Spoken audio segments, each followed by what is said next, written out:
મિત્રો એ જ રીતે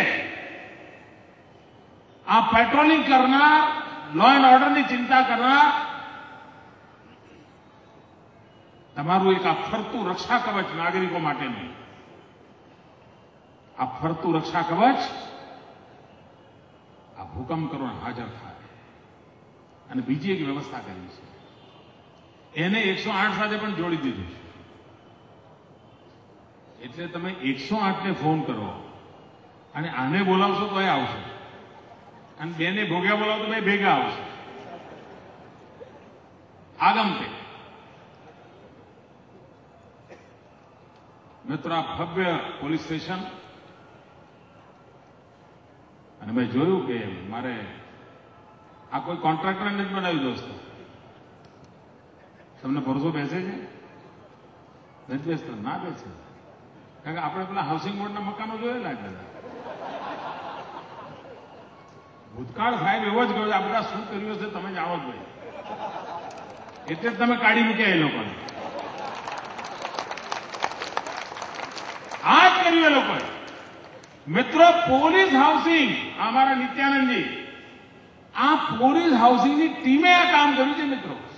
ઇન હાઉસ આ કામ થયું છે. આ વિચારી શકે છે કે મિત્રો એના પર ભરોસો મૂકવો પડે. અને મિત્રો ભરોસાની તાકાત બહુ મોટી હોય છે. મને યાદ છે જે દિવસે અમદાવાદમાં બોમ્બ ધડાકા થયા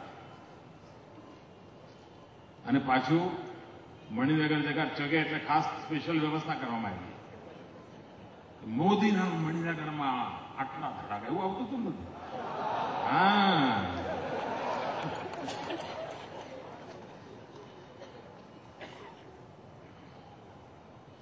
મિત્રો હુમલો જીવલ્યા ને, અને એમનો આ સેમ્પલ ટેસ્ટ હતો મિત્રો. બાકી પાછળનો ખેલ તો મોટો હશે. આ સેમ્પલમાં મેળ પડી જાય તો આગળનું ભાઈ કંઈ કરવું. એ દિવસે મેં મારા પોલીસના અધિકારીઓને બોલાવ્યા. હું રાત્રે તો બધા આમ ફરતો હતો, મેં બોલાવ્યા.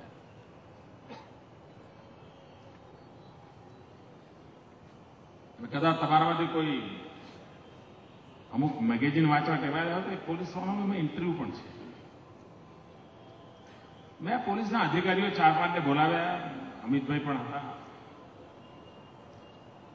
મેં તો ભરોસો ચીજ કેવી છે એનું એક ઉદાહરણ આપવા માંગુ છું. એ દિવસે મેં એમને કહ્યું, મેં કહ્યું ભાઈ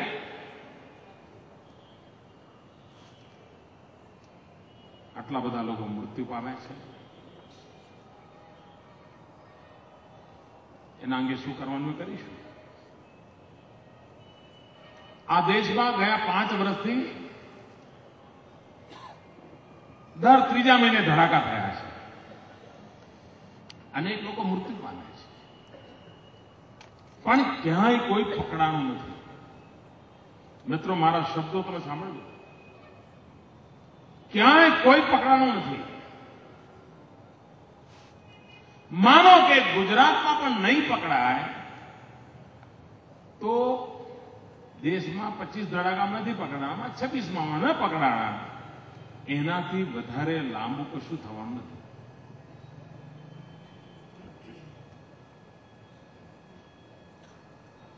નહીં પકડાય એમાં શું છે?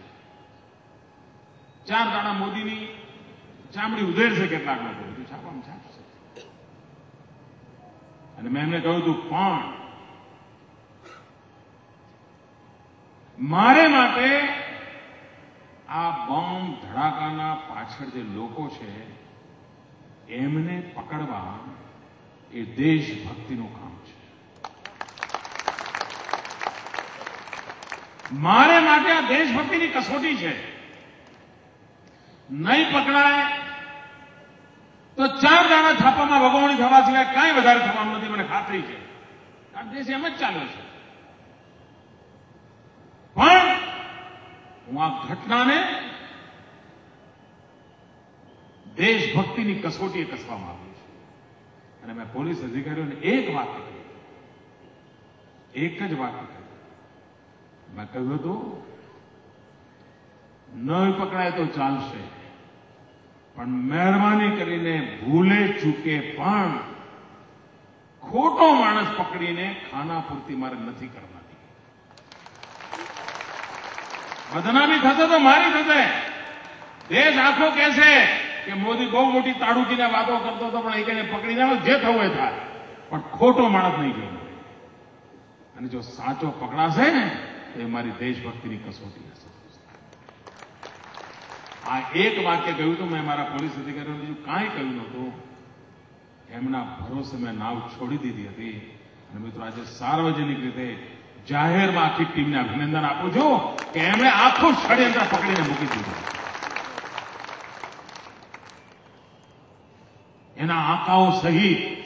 અને જ્યારે આખું ષડયંત્ર આવ્યું ત્યારે દેશમાં બીજા જે ધડાકા થયા હતા એમને થયું, અને દબાણ વધ્યું, ચારે તરફથી દબાણ વધ્યું કે ગુજરાત કરી છે કે તમે કેમ નથી કરી શકતા. એટલે પછી બધા ચામડી ઉધેડવા માંડ્યા. મિત્રો હજુ 20% જ કરી શક્યા છે, 80% બાકી છે. મિત્રો ભરોસો મૂકવાનો, વિશ્વાસ રાખવાનો. અને હું આ જનતા અને સરકાર, જનતા અને પોલીસ એની વચ્ચે એક વિશ્વાસનો સેતુ નિર્માણ કરવા માંગુ છું. એક ભરોસા મંદ વ્યવસ્થા ઉભી કરવા માંગુ છું. અને એની માટે મિત્રો હમણાં થોડા સમયથી એક ચર્ચા ચાલે છે. અને એમાં ગઈકાલે ભારતના ગૃહમંત્રી શ્રીમાન ચિદમ્બરમજીએ મીડિયાના મિત્રોને એમ કહ્યું કે મોદીને પૂછો ને એમને પાકિસ્તાન જોડે કયા કોન્ટેક્ટ છે.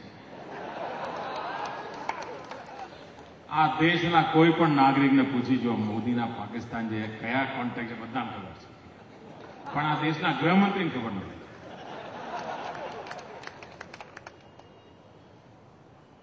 મિત્રો પાકિસ્તાનનો કોઈ નાગરિક મને મન નહીં ઓળખતો.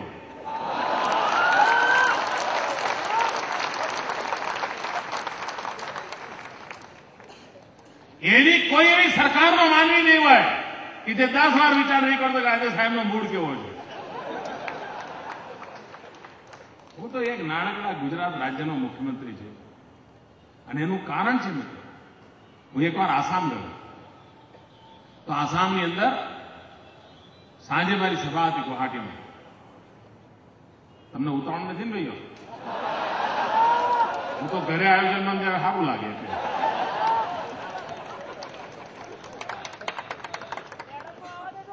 તો મિત્રો આસામની અંદર હું ગયો, ત્યાં બધા લોકો મને મળવા આવતા. એ મને કહે કે સાહેબ તમે આજે બાંગ્લાદેશીઓ વિશે તો જરૂર બોલો, અને બરાબર કડકાઈથી બોલો. એ પછી મને કહેવાય મેં કેમ મને ઓળખતા નથી. પછી બહેનોની ટીમ આવી, સાહેબ બાંગ્લાદેશીઓ માટે. પછી મુસલમાનોનું ડેલિગેશન આવ્યું. એ કે સાહેબ બાંગ્લાદેશીઓને તમને શું વાંધો છે? આ બાકી બધા તો સમજ્યા તમને. અરે કે સાહેબ અમારા છોકરાઓ પેલા નોકરી ધંધે જતા હતા, 100 રૂપિયા 125 રૂપિયા હાથ પડે કમાઈને આવતા હતા. આ બાંગ્લાદેશી છોકરાઓ આવી ગયા છે ત્યારથી અમારા છોકરાઓને 30 રૂપિયા નથી મળતા. એ મારા વાળા કે 15 રૂપિયામાં કામ કરે. અમારા છોકરા ભૂગા મળે છે. આમનું કંઈક કરો. મિત્રો એ દિવસે મેં ગુવાહાટીની જાહેર સભામાં કહ્યું હતું, મેં સાર્વજનિક રીતે કહ્યું હતું કે આસામ અને ગુજરાતમાં બહુ ફરક નથી. આસામની બાજુમાં બાંગ્લાદેશ છે, ગુજરાતની બાજુમાં પાકિસ્તાન છે. સ્થિતિ સમાન છે, પણ મેં તો ફરક એ છે કે આસામમાં એવી સરકાર છે કે જેના કારણે બાંગ્લાદેશીઓથી આસામ પરેશાન છે, અને ગુજરાતમાં એવી સરકાર છે આખું પાકિસ્તાન પરેશાન. મિસ્ટર ચિદમ્બરમ, આ રિલેશન છે અમારા.